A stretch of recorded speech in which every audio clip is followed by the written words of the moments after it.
accueillir donc 2 expertes de renom. Et là, vous allez participer en direct à une présentation par le président Olivier Jonty de Wengo qui va vous présenter notre super experte.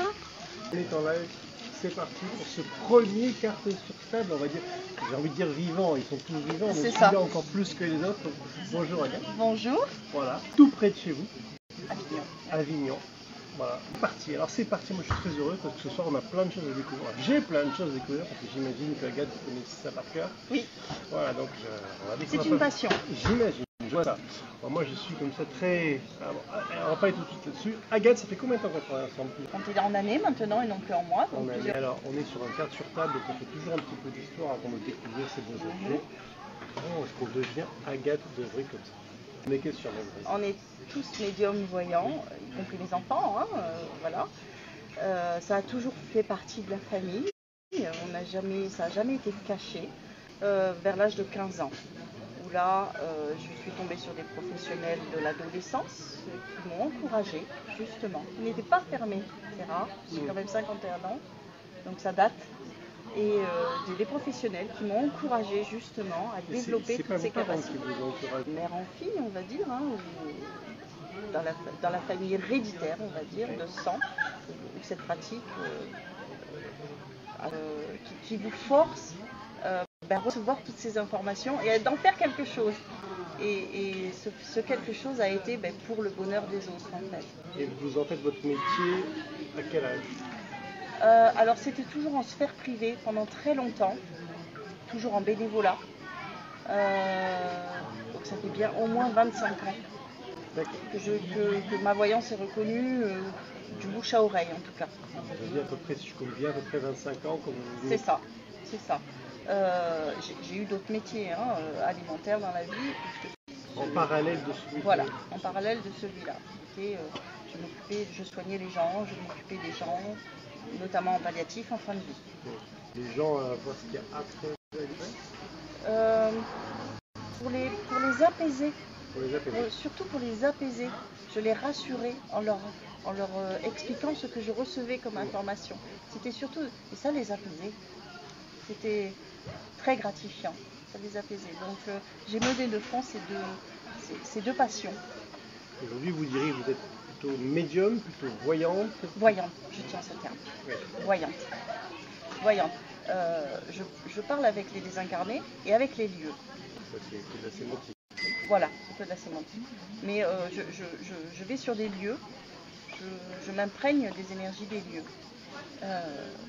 Et je peux rester des heures à communiquer avec ces énergies, à balancer. Voyante. Quels sont les ressentis de ce lieu-là? De ce lieu qui est sous... Alors côté pratique, très chaud. Très chaud, ça, ok. Côté pratique, après c'est merveilleux ce lieu. Il est quand même riche en zen, en calme. On sent les eaux couler. Il y a des eaux qui coulent. Quand on est arrivé, j'ai senti des eaux. Il y a des eaux dessous qui coulent. Alors c'est possible parce que effectivement, c'est très marrant parce que cette zone-là qui est derrière effectivement la caméra, donc on ne voit pas, c'est une zone en fait inondable. Il y a des eaux qui coulent ici. Ouais, je cherche l'eau moi tout le temps. Eh ben, là. Mais on me dit qu'elle est inondable. Quand on passe, elle est là. Vous voyez où il y a les bobylônes, elle est là. On sent les eaux quand on est rentré, on sent les eaux couler. Ça ne m'arrange pas beaucoup, mais bon. Ben oui, mais bon, c'est un fait. On sent les eaux. Creusez, vous verrez. Alors, vous êtes voyante. Voilà, on ne peut pas dire sans support. Alors, je suis sans support, mais j'aime mes supports. Ils sont très complémentaires. J'aurais bien compris. Alors, le sans support, c'est qu'il va m'arriver de toute manière des informations. De toute façon, il m'arrive des informations. Même si je ne demande rien, il m'arrive des informations. Je peux les donner directement. Quand je les reçois, je peux donner l'information directement. Mais quand on me pose des questions, et là je me concentre, là j'utilise mes supports. Mes tarots, mes coris. On a comme support devant nous, on a pas mal ce soir. Donc, on a des tarots. Oui. Les tarots, c'est pour le questionnement, la base. Tous les gens qui pratiquent le tarot savent qu'on étudie le tarot pendant très très longtemps. Votre préféré là, c'est lequel? Mon préféré, oui. C'est le grand Tétéia. Le grand Tétéia et juste le tarot traditionnel. Le tarot traditionnel. Après, j'utilise des oracles. Oui. C'est assez rigolo parce que les oracles, même si je prends une carte dans la main, c'est pas forcément ce que représente la carte. Je vais avoir un flash. Je vais expliquer à la personne ce que je reçois comme information suite à sa question. Et en consultation, c'est vous qui choisissez le support ou Oui, toujours en fonction de ce que me demande la personne. Et automatiquement, mon support va venir à moi en fait. Finalement, c'est quand même ma boule. Voilà. Alors ça, c'est quand les gens m'envoient en consultation. Je leur demande des fois, par mail notamment, de scanner leurs mains. J'étudie leurs lignes, main gauche, main droite, main passive, main active. J'étudie et je leur donne les informations que j'ai lues dans leurs mains. Je leur date des événements et je leur donne ce qui va arriver. Ça s'appelle la chiromancie. La chiromancie. La chirologie est beaucoup pratiquée au Canada. C'est étonnant. Oui. Ça ne se ressent pas, ça s'apprend. Ça s'apprend. On utilise la chirologie et la chiromancie. Et la chiromancie permet d'aller et de comprendre, avec les différents supports, de deviner. La divination. D'accord. La lecture des lignes de la main. Donc on a ça et ça. Alors c'est quand je jette mes coris. Les gens me disent, veulent absolument savoir où est-ce que ça coince. Ouais. Je vais leur demander de penser très fort à leurs questions et je vais jeter les coris. Et en fonction d'où ils se placent, j'ai des maisons astrologiques, je les utilise en géomancie. Les coris, c'est de la géomancie. J'obtiens une forme, un écu géomantique. C'est un thème sur l'année généralement. En Wengo, on me le demande aussi, en consultation. Et tout le reste, c'est pour vous donner en fait de la bonne énergie. Tout ça, oui. Ces pierres, tout ça, la lithothérapie, oui. Je vais tout le temps, après, quand je suis trop chargée, quand j'ai beaucoup travaillé, je vais à Notre-Dame de Grâce, à Rochefort-du-Gard, et je vais continuellement me purifier avec Padre Pio. Je rentre en conversation avec le Padre Pio, j'adore. C'est une connexion avec le troisième œil. Et on plonge dedans. Et on arrive à toucher avec les yeux la texture d'une situation. C'est un diffuseur en fait. On imagine un grand tube et en sortie de ce tube, c'est la boule de cristal. C'est comme un révélateur et en même temps un catalyseur. Ça va augmenter les visions. C'est une prolongation. C'est une belle image de ce tube carré. Ah oui, tout à fait. Et c'est un peu ça la boule. C'est-à-dire que tout reste sur l'horizon de l'événement et vous avez tout qui arrive comme ça. Hop là. Et en me levant, je vois quoi? Une formule. La formule de Dirac, la formule qu'il a calculée, Paul Dirac, la formule de l'amour. Alors Paul Dirac, moi je sais qui c'est, mais il faut m'en dire plus. Donc je ne dis rien. Ça touche à la physique quantique. Oui, c'est pour ça que je sais. La physique quantique, avec, on pourrait en dire tellement avec Schoenberg, avec le chat, avec. Il est mort ou il est pas mort? Il est mort. On ne sait plus en fait. Après on ne sait plus parce qu'il y a le phénomène d'intrication. C'est ça. Alors, je ne sais pas s'il est mort le chat de Schrödinger, c'est une vraie question. Enfin, il est mort et vivant à la fois. D'où on se place et dans le temps. Qui n'existe pas. Et puis il est surtout mort et vivant à la fois, c'est vraiment ce qu'on vit. C'est le paradoxe du chat. Alors quel lien entre la mécanique quantique et votre métier? Comment vous avez fait le lien? Comment vous êtes arrivé à la mécanique quantique? L'énergétique. J'avais besoin de comprendre pourquoi j'avais autant d'énergie, pourquoi je recevais toujours ces informations. Non, c'est l'énergie, enfin, vous mettez le nom électrique derrière l'énergie. Pourquoi je vais avoir des flashs en noir et blanc? Pourquoi je vais avoir des choses en couleur? Pourquoi je vais avoir des sensations? J'avais besoin de comprendre, Et la physique quantique me paraît quand même très raisonnable en explication. Alors, raisonnable en explication, je ne l'aurais pas dit parce comme que ça. c'est tellement énorme et infini en expansion, on est toujours en train de rechercher, et c'est ça aussi la voyance, le domaine de l'ésotérisme. On a les enseignements de la physique normale en physique quantique, la voyance, on a les enseignements ancestraux, ça c'est ancestral, et ça c'est un petit peu plus dans le domaine de l'énergétique. C'est votre façon en tout cas. C'est ma manière de composer avec ça.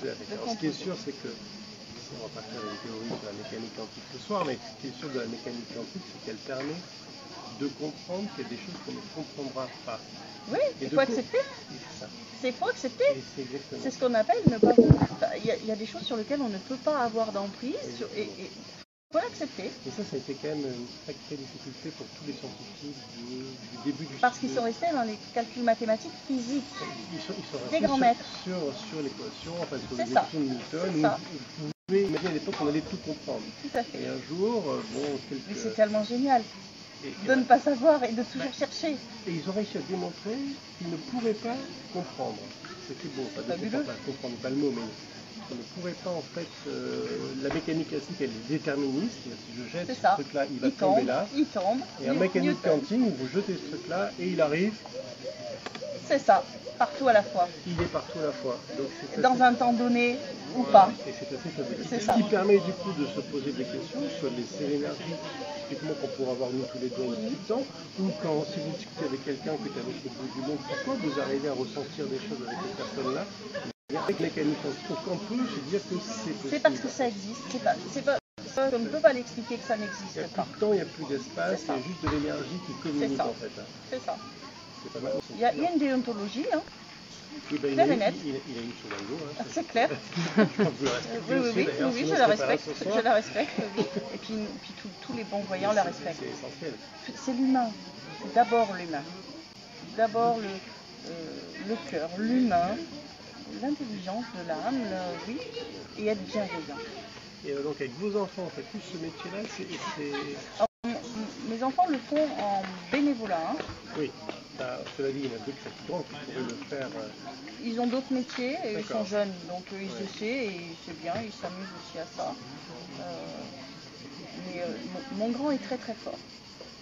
Il sait exercer aussi en. Et il vous arrive de faire des duos avec lui? Oui, c'est ça. Oui, c'est magique. On n'est pas tout le temps d'accord, mais je respecte beaucoup ce qu'il fait parce qu'il a une autre approche.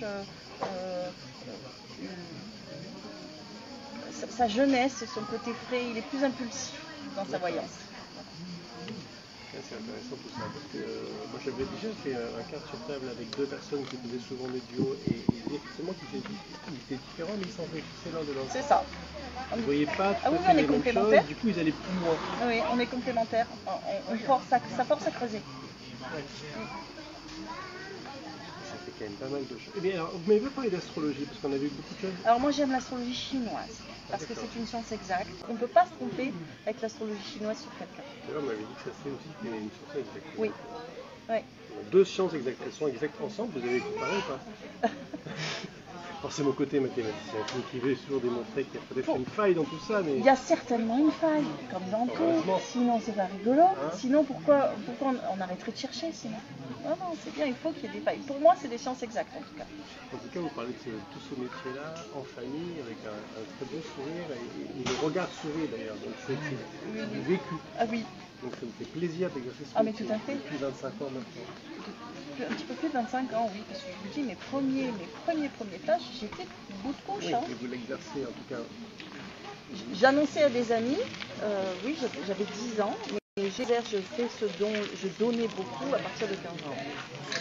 Et ces flashs-là, est-ce que vous avez besoin d'un protocole pour rentrer dans ce métier-là, ou est-ce qu'à tout moment vous êtes là à table avec des amis? À tout moment, je peux avoir des informations. J'essaye de couper le robinet, mais ce n'est pas toujours possible, donc je manque beaucoup. Sinon, quand je me mets en journée de travail, je dis allez, aujourd'hui, il faut s'y mettre, il faut donner. Oui, je vais vibrer autrement, j'ai mon bol chantant, je chante, je rentre en méditation et après, voilà, je rentre dans une vibration d'aspiration. J'aspire la connaissance, j'aspire les informations. Ça fait quand même beaucoup de choses tout ça. C'est magnifique, surtout. J'imaginais pas ce soir en venant en camping découvrir autant d'outils. C'est magique. Hein. Il n'y a pas de magie. Le mot est bien. C'est magique pour ceux qui ne le connaissent pas, en tout cas pour ceux qui ne veulent pas rentrer dedans. Mais en tout cas, ce sont des beaux Après, j'aime les gens qui ne veulent pas rentrer dedans. J'invite les gens qui n'y croient pas ou qui ne veulent pas y croire ou qui bloquent tout simplement ou justement à faire l'essai. Vous allez le faire. Vous voulez que je le fasse? Oui. Allez. Par contre, j'ai pas mes yeux, alors je vais prendre la loupe. Vous voulez mes lunettes? C'est des loupes? Oui, pour moi oui. Pour vous non? Si. Allez, c'est parti. Si. Je garde la montre ou je lève la montre? On va regarder, non, on va regarder là. On va se mettre comme ça. C'est parti. Bah, moi, En j'écoute. même temps, comme ça, je vais vous faire voir. Parce que ce qui est important aussi, Oui. c'est tous ces petits signes qu'on voit dans la main. C'est le tracé. C'est souvent le tracé, elle ne change pas beaucoup. Je pose une question bête. Elle est passive parce que je suis droitier ou elle est passive dans tous les cas pour les gauchers? Elle est passive si vous êtes droitier. C'est ça, donc c'est ma main passive. Donc c'est votre main passive si vous êtes droitier. Oui, je suis droitier. Voilà. Et là, c'est la main active. Il faut savoir que souvent, ça se ressemble, mais les lignes sont complètement différentes. Parce que dans la main active, les lignes de la main changent très souvent quand l'épreuve est passée ou quand une difficulté est passée. Elles sont souvent très marquées ou pas du tout marquées parce que l'épreuve n'est pas encore venue ou les choses importantes de la vie ne se sont pas encore manifestées. Donc ce qui m'intéresse ici, par exemple, la ligne d'union. Il y a eu deux amours très très importants dans votre vie. Et actuellement, c'est l'amour du bonheur. Ici, c'est le vrai amour. Donc ici, c'est un vrai amour. C'est un vrai amour et puis c'est un amour. C'est un amour qui dure parce que ça rejoint ici la ligne au niveau de. C'est un vrai amour. Ici, c'est la ligne, c'est le solaire. C'est ce qu'on appelle le doigt solaire, l'Apollon. Il faut savoir que dans les lignes de la main, comme vous pouvez le voir, c'est de l'astrologie. Tout un horoscope dans la main. C'est pas que j'avais tout ça dans la main. Eh ben ouais, on a tout un horoscope dans la main. Je le regarde différemment la main maintenant. Donc là, oui. Donc là, je vous explique. Là, on a la ligne de cœur qui est ici.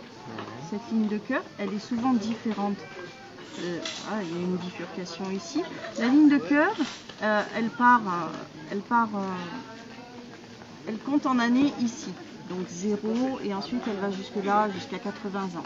La ligne de cœur. La ligne de tête, la ligne de vie, elles partent d'ici.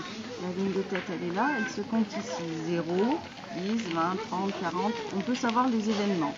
Et ici, la ligne de vie, Vénus. Et on voit que là, il y a deux lignes de vie. Ici, très marquée. Eh bien oui, il y a une vie publique et une vie très famille, une vie très cachée qui n'a rien à voir avec une vie publique par exemple. Et bien retracée ici. Ici, on a une ligne professionnelle. Ça a été très dur, un démarrage très dur dans la vie professionnelle. Ça a été très dur, c'était pas facile. À environ 30 ans, ici, on a décidé qu'on n'allait pas suivre un destin qui était tout tracé, qui est bien marqué ici, pourtant la ligne est facile. On a décidé qu'on allait prendre son destin en main à 30 ans et fabriquer sa ligne de destin. Parce qu'à 30 ans, effectivement, j'ai quitté mon statut de salarié pour devenir entrepreneur. C'est écrit. 30 ans? Oui. Ah, magnifique. Là, c'était tout tracé pourtant. Ça marchait très bien pourtant. Ça Mon père marchait était très très bien. content. Hein. Oui, mais ça marchait très bien. C'était tracé. Le destin est tracé, ça marchait très bien.